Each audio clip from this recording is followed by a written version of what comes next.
নমস্কার সকলকে। আমার চ্যানেলে আপনাদের প্রত্যেককে স্বাগত। এই চ্যানেলে মূলত আমি আপনাদের সামনে আমার বিভিন্ন ড্রয়িং এবং ক্রাফট তুলে ধরব।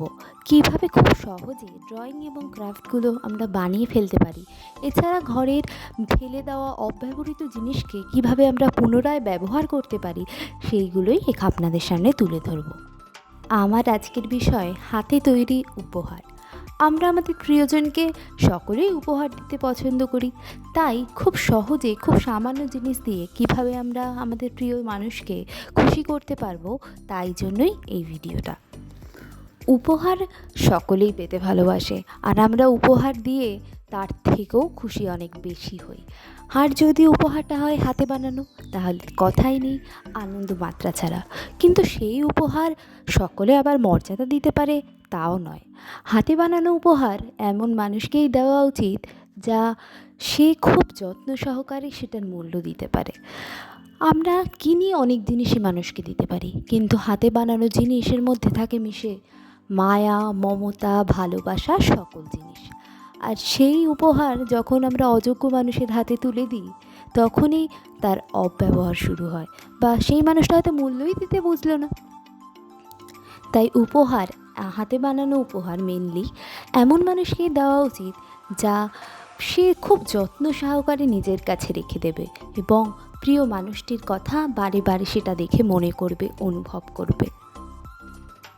উপহার কথার অর্থ হলো উপঢৌকন। আন্তর্জাতিক এবং ব্যক্তিগত পর্যায়ে সম্পর্ক শক্তিশালী করতে বিশ্বজুড়ে, ইতিহাস জুড়ে উপহার কেন্দ্রীয় ভূমিকা পালন করছে। যেমন সম্রাট তৃতীয় নেবুজারদান তার স্ত্রী রানী অ্যামাইটিসকে ব্যাবিলনের ঝুলন্ত উদ্যান উপহার দিয়েছিলেন, তেমনি ফরাসিরা মার্কিন যুক্তরাষ্ট্রের সঙ্গে বন্ধুত্ব জোরদার করার উদ্দেশ্যেও বিশাল ভাস্কর্য উপহার পাঠায়, তার নাম স্ট্যাচু অফ লিবার্টি। বিজ্ঞানীরা তথ্য পেয়েছেন যে আমাদের নিকটতম প্রাণী শিম্পাঞ্জিরাও একে অপরকে খাদ্য ও সরঞ্জাম উপহার দিয়ে থাকে। গুহামানব তার সম্ভাব্য সঙ্গীকে একটি চকচকে দাঁত বা রঙিন পাথর উপহার দিয়েছিলেন।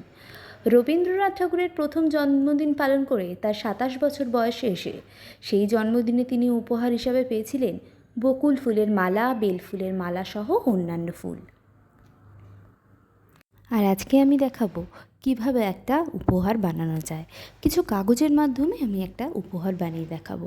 দেখতে থাকুন, আমার পাশে থাকুন। ভালো লাগলে ভিডিওটা আমায় সাপোর্ট করবেন, আর আমার যা ভুল ত্রুটি আছে আপনারা কমেন্টস করে জানাবেন। আমি আমার ভুল ত্রুটিগুলো সমস্ত সংশোধন করে নেওয়ার চেষ্টা করব। আর আজকের ভিডিওটা এই পর্যন্তই। ভালো থাকবেন, সুস্থ থাকবেন, আর পাশে থাকবেন।